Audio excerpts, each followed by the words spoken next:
I'm Sam. And this is Gabe. And this is Coaster Wars.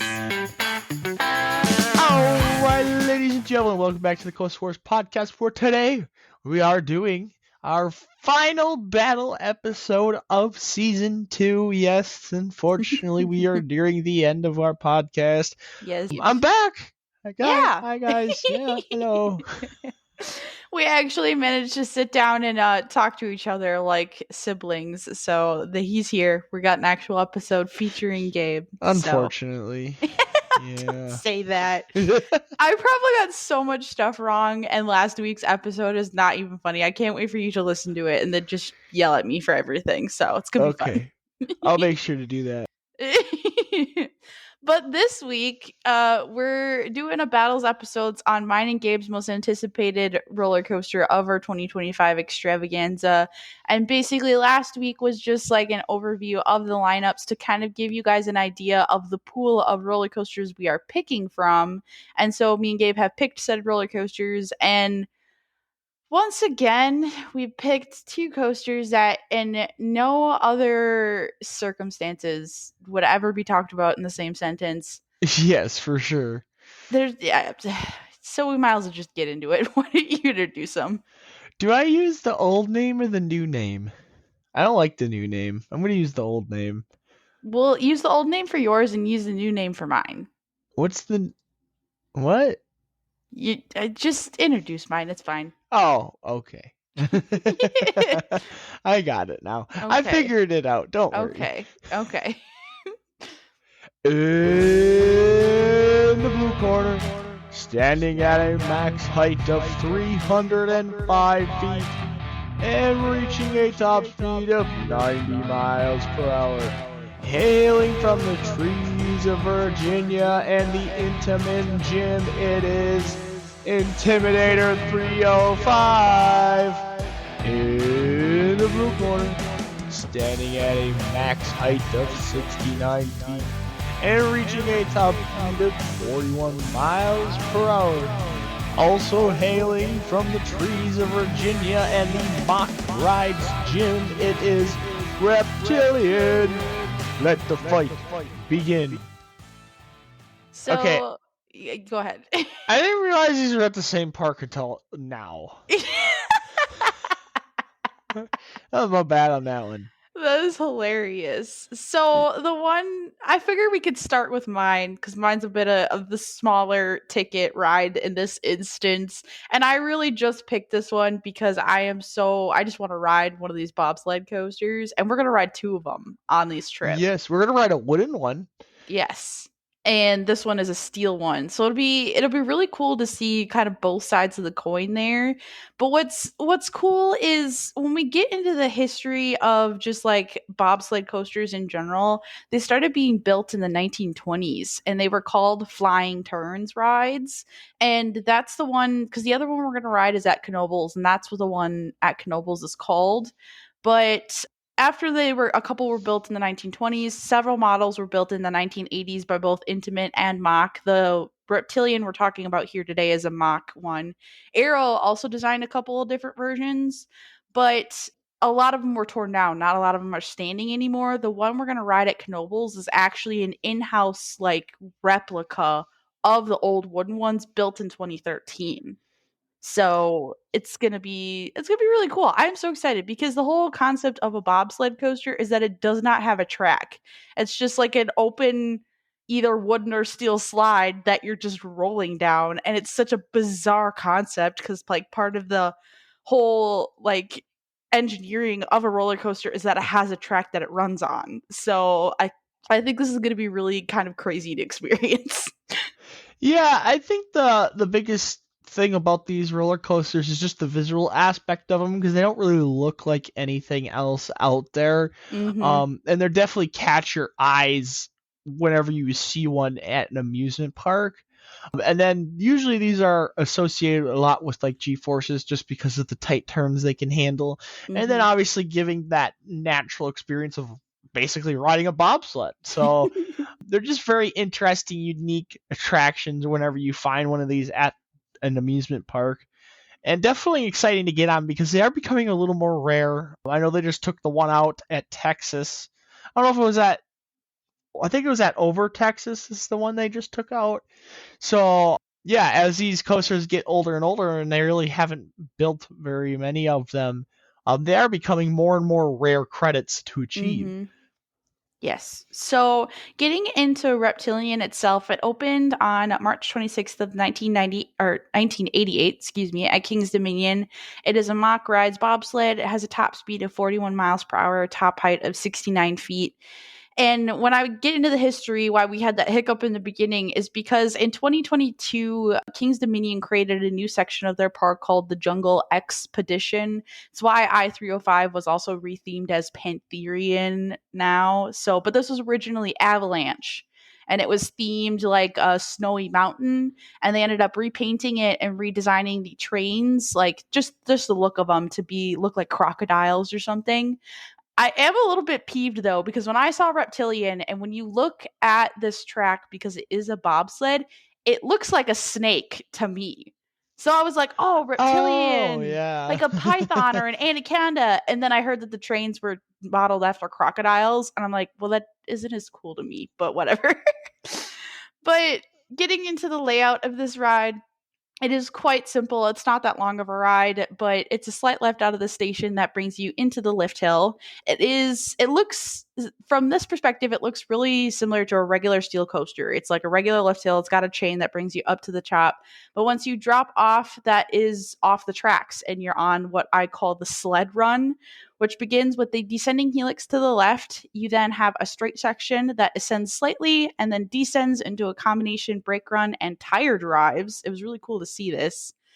And then I assume that it must have a very specific speed that it needs to go through. So it's got tire drives if it needs to be sped up, and then brakes if it needs to be slowed down.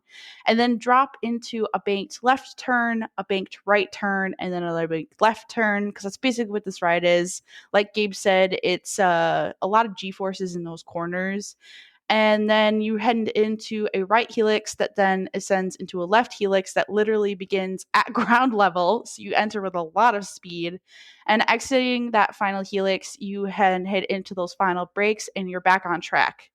But you then leave the track for like 2 seconds with another left turn that then brings you into the station. For some reason, that's another like little bobsled moment, and then you're back on tracks in the station. So very simple layout. It's just the entire concept of not having a track. And I feel like this thing is going to feel a little bit more like riding down a slide, especially because the reason I picked Reptilian over Flying Turns, even though that's the wooden version of this, is this one looks like it's going to be a little bit faster. You get higher up on those walls of the corners, and now you're not, I don't think you're quite 90 degrees, but you're probably pretty dang close. So I do think this is going to be really interesting. I wonder if it'll feel almost like riding a water slide. Yeah, I don't know how the forces are gonna change based off that. Just kind of like looking at the pictures and stuff and where the train rides. I don't really know what this is gonna how the experience is gonna feel, to be honest with you. Yeah, I So know. for us, this will be both of us will be first time riding a bobsled style roller coaster. Hmm. So we really have no idea what this experience is going to turn into. Yes. I know. I think the first time I ever heard about these, you were telling me about the one that was there one at Six Flags Great America? No, I Oh, don't. okay. Maybe it was. Maybe it might have been a traveling one, like one of the coasters that were when they were doing like the ride cycling or whatever. Where Yeah. like every like couple of years they'd get a new coaster, and then it would go to a different park. There might have been a traveling bobsled one at one time. I don't Okay. know. Hold on. I'm going to look it up. The one I know that I always talked about being at Great America was Z-Force, but that was not an Intamin, or that was not a bobsled. That was the Intamin dive coaster thing that was really bad and everybody hated. That must be the one I'm thinking of. It does say that there was one there from 1989 to 1995. Says it was an intimate Swiss Bob Sarajevo bobsled. I don't know. Yeah, that would probably be a bobsled then. See, like I said, they had a lot of these smaller coasters in that like ride rotation program Yeah, So because it that says would, it was at Great Adventure, Great America, and Great Escape. So yep. Okay. So yeah, at one point there was probably one at Great America. okay. Anyways, so yeah, it's just the reason I picked this one is because I know it's definitely not going to be the best ride. I don't even think it's going to be the most thrilling ride, but I do think it's probably going to be one of the most unique experiences we're going to get on this trip, which is saying a lot because we're going to be riding some pretty unique roller coasters across the board in all the fields. It's like we're going to be riding fast ones, tall ones, launch ones, like, it's gonna be kind of insane. This trip in of itself is gonna be absolutely insane. Oh, yeah, for sure. But yeah, so that's basically why I picked this coaster was just because I think it's going to be one of the most unique things, especially too because I was doing research for our season finale on the Coaster Wars, and part of the Coaster Wars was just the amount of innovation and just like different types of roller coasters that were being invented in this time, and so this was kind of in the middle of that. Yeah, Uh, it's one of those things. yeah. It's one of those things for me with these bobsleds. You know, a lot of people talk about them just being really fun rides. This would be like one of the coasters that falls into the category where it's like, okay, this is not the best ride in the park. It's not even going to be close to being one of the best rides on the trip, but it's going to be one of your favorites. It's going to be one of the Oh yeah. funnest experiences. I feel like it's a coaster that doesn't have to be this insane, out of control experience to be fun and enjoyable and put a smile on your face. You know what I mean? Yeah. Just a more creative ride experience. And me and you both really love Oof. creativity when it comes to roller Yes. coasters. It's Yes. kind of why we like RMC so much, just because they are so weird and wacky sometimes. But Yes.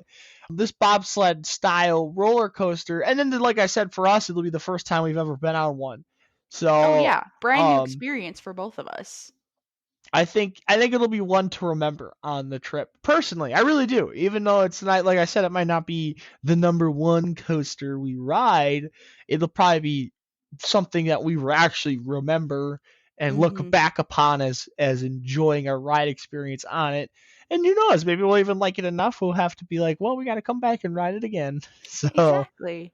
It really gives me like Wizard vibes at Great oh, America. absolutely. Yeah. Absolutely. It's something that we ride every single time that we went there. Last time we went to Great America, we were annoyed by it, but we still waited an hour in line to ride the Wizard. So it just like you said, you go there, you never skip it. It's always fun, puts a smile on your face. It gives you a little bit of a break from the more intense rides in the park.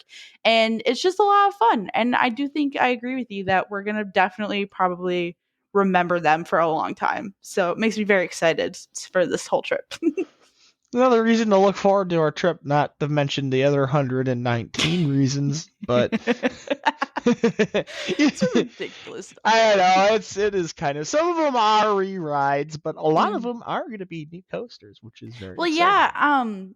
I forgot to tell you. So, if anybody listened to my episode last week, me and Gabe, so me too, after counting up the credits, we're both going to hit our 200th credit on this trip, Gabe. Yeah, I do remember vaguely talking about that because I think mine was going to end up at Hershey Park probably.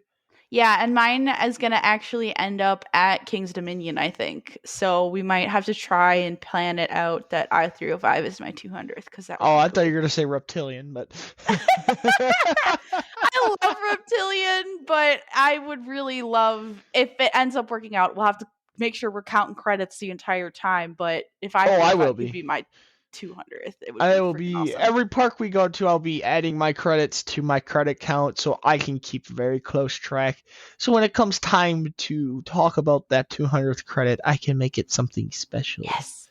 When you're So counting credits, do you include your defunct coasters too? yes, Okay. I just yep. want to double check. Okay.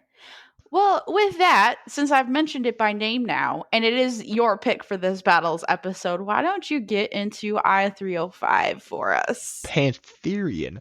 Okay, we Hmm. need to have a conversation about the naming people with Six Flags. Come on, are you freaking kidding me? Pantherian. I understand they're trying to go for the jungle vibe thing. But like, how do you go from a name like Intimidator 305 to Pantherian. Like, it just doesn't See, fit this coaster. I'm sorry, it just doesn't. I'm sure there's probably like stupid copyright involved in this, Wait, but I was just thinking it would have been so much cooler to call it like King Kong or something, like yeah. Well, instead of they lost the Intimidator naming rights, is what it was, because that's technically a NASCAR thing and blah blah blah blah blah, whatever. Oh, And there's a couple Intimidator, rides that this has happened to, hasn't it? yes, Okay. Intimidator is, or Intimidator was. I'm having an absolute brain fart right now. Is it the nickname for some NASCAR Yeah, driver? What NASCAR driver? Dale Earnhardt. Oh my gosh, I can't believe my brain just like shut off there for a second.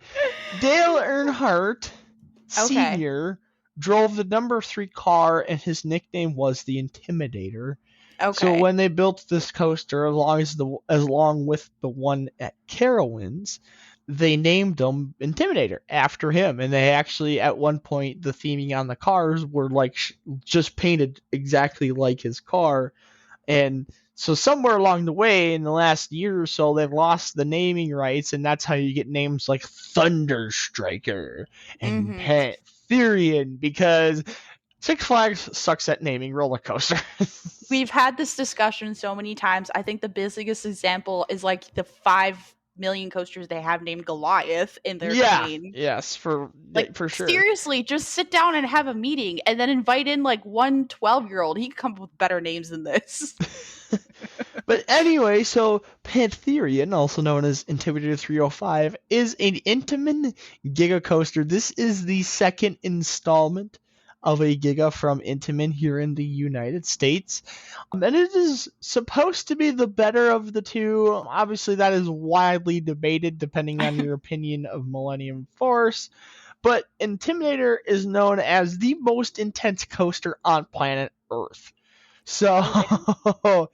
this thing pulls some forces and is a really interesting ride experience because, unlike most very tall roller coasters, it actually stays really low to the ground and maintains its top 90 mph speed throughout the entire layout. You could kind of compare this to like a Fury 325 because it kind of does the same thing. It stays really close to the ground.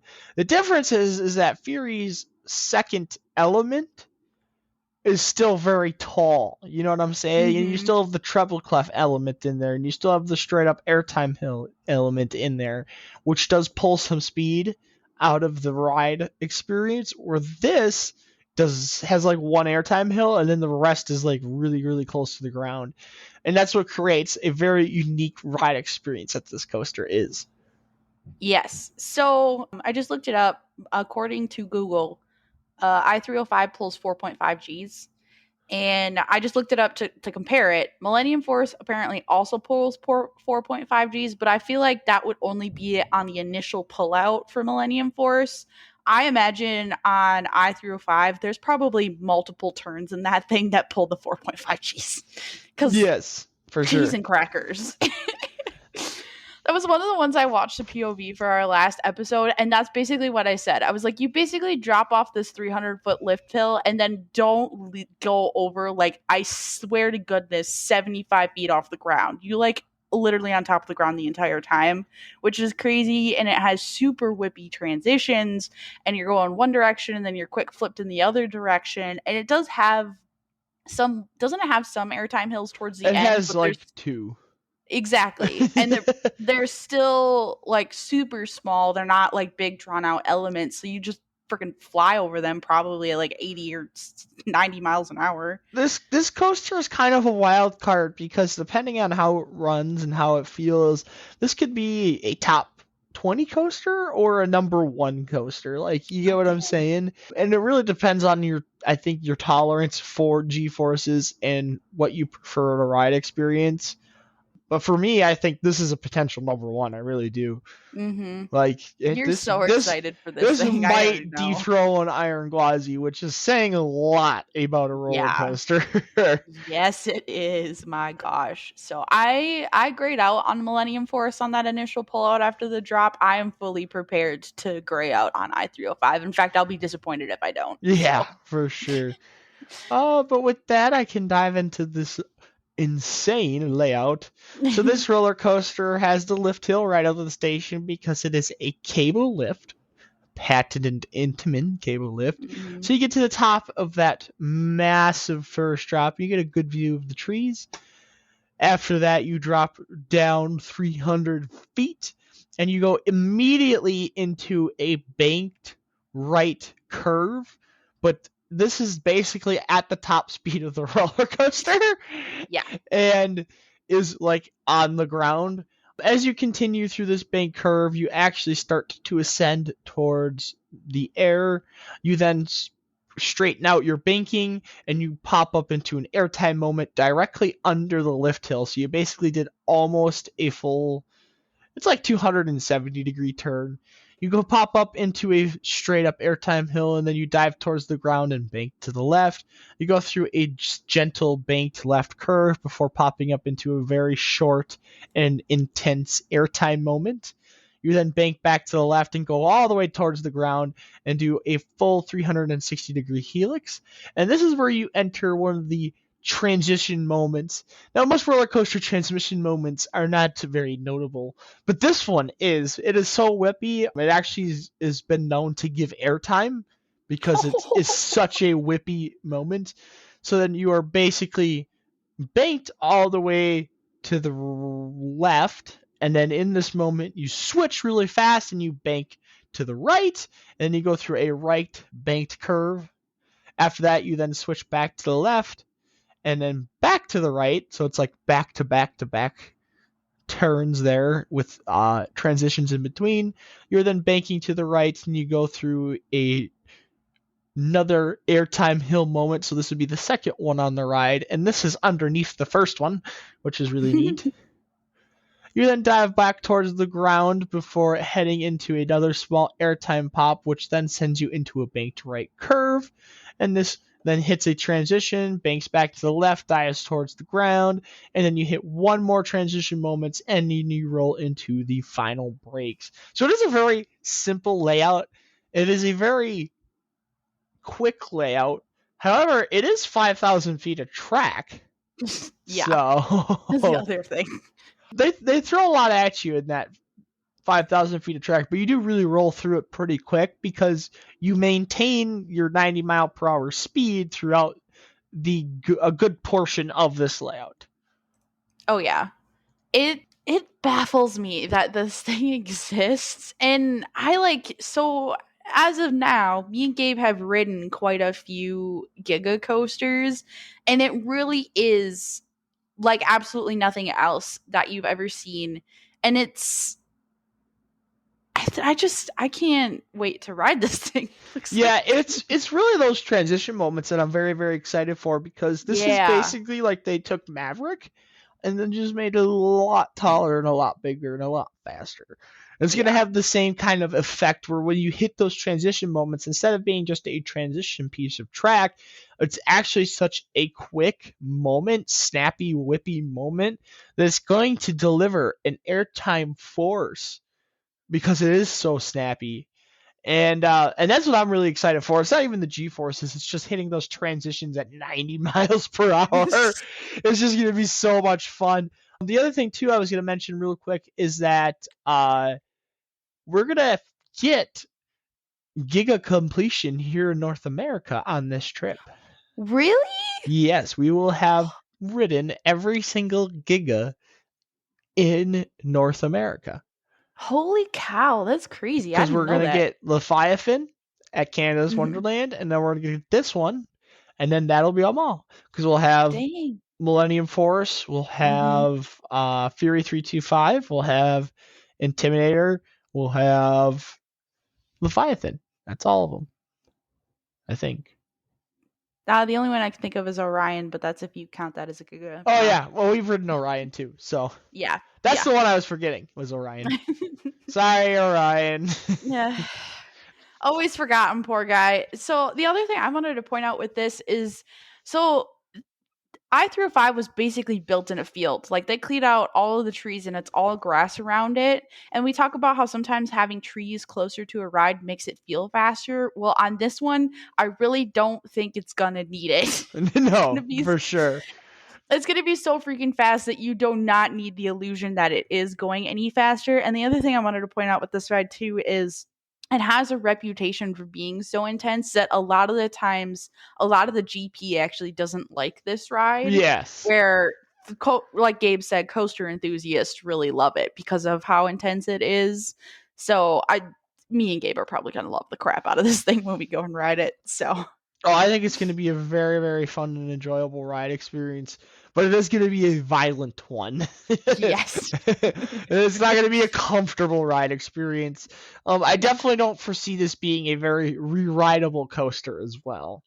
No, I totally agree with you there. We'll have to decide when we hit it or when we want to hit it, but it might be one of those things where if we do end up wanting to re-ride it, we ride it in the morning and then ride it again at night because Yes. But with that, Gabe, I don't really think this is a contest, but who do you think won this battle? Yeah, unfortunately, Intimidator 305, like I said, is a top potential roller coaster, Yeah. unlike Reptilian. As much as we think we're gonna love and enjoy Reptilian, it's not a knock on that coaster at all by any means. We're going to King's Dominion for this coaster Yeah, for exactly. Criterion. So yeah, it's gonna be a really fun roller coaster. I'm very excited for it. Obviously, very clearly, I'm excited for this ride. Yes. There are so many Very. roller coasters on this trip, though, that I mean, you never Oh, know. You never well, know. exactly. I'm thinking of Steel Curtain because we didn't. Did you know it was going to be open this year? Yes, I did know. Well, I didn't. Okay. I mean, I know now, but like when I planned the trip, I didn't really know. I kind of assumed it was going to be open, and then they really didn't say anything, and then all of a sudden it was. So I was like, yes. Yeah. But yeah, So there's Steel Curtain that we're going to ride, so that's going to be really cool. And I mean, we have Leviathan at Canada's Wonderland, but then just besides that, Canada's Wonderland has a huge freaking lineup. So there's just so many rides in general there. And then the new one at Cedar Point, there's going to be the ones at Darien Lake and all this jazz. Like, Top Thrill 2. yeah, oh my gosh. I watched the POV and I said this in our last episode about how we were kind of mad about what they did with it. But then I watched the POV and I'm like, okay, this thing is still going to be insane though cuz Yeah, well, hopefully it can stay open. That's the other no, problem. But right? Oh my gosh, sending all of the good vibes out into the universe. Please, please keep it open cuz yes. goodness gracious. Let's see All how many right. coasters I can name without looking. So you got Leviathan, you got Michigan's Adventure, Mhm. Timber. Is it Timber? No, Nope. Shivering Timbers. Yep. That's the one. Okay, so Shivering Timbers at Michigan Adventure. You have Here, I should really pull up my list so I can cross-reference this. Okay, go Sirens, ahead. Sirens Curse, and Top Thrill 2. As long as the Wild Mouse, because we haven't ridden that at Cedar Yeah. Point as well. Let's see at Dorney Park. That they have one of the Superman clones there. They have the Yep. original JoJo Roll on Hydra. There's one more coaster there.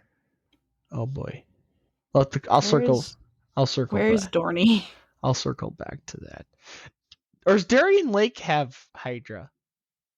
Nope, that one's at Dorney. Okay. Because Darien Lake has a Superman clone. That's what it is. Yeah. My bad. Yeah. My bad. Okay. And then obviously the Vekoma Flying Dutchman at Six Flags America. Yep. Then you have obviously Intimidator 305, but you also have the new launch coaster that's at Rapterra. That's at King's Dominion. You also have an RMC at King's Dominion.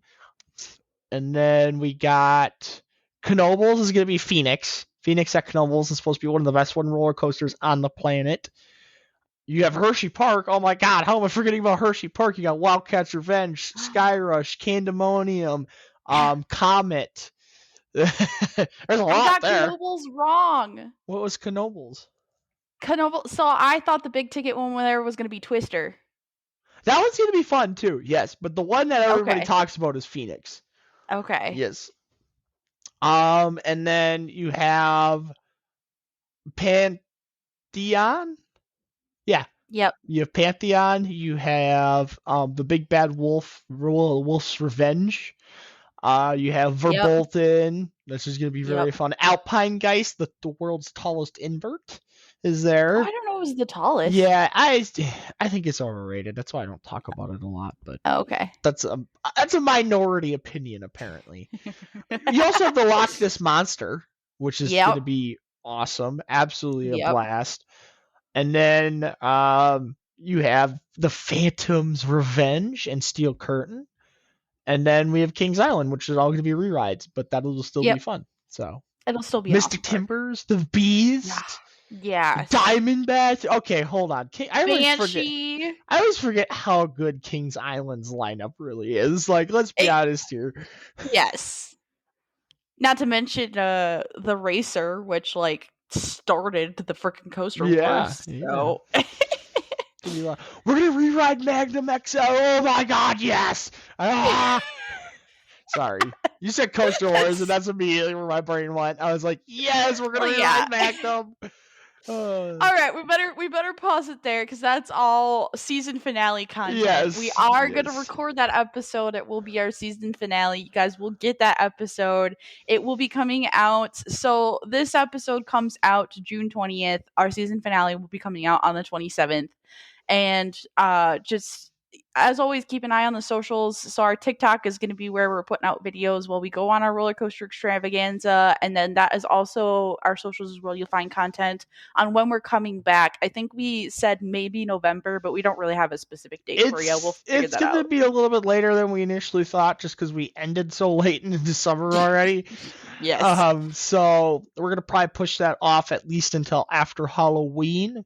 From there, we'll kind of pick and choose. Who knows? Maybe we'll be bored and we'll start it up sooner. But right, yeah. I just want to make that our new slogan. By the way, if there's anything we're consistent at, it's inconsistency. Yeah, I literally said that at the top of the last episode. I'm like, we're very, very, very well cementing our slogan. If for nothing else, we're consistently inconsistent. So yes, that's going to be our new slogan.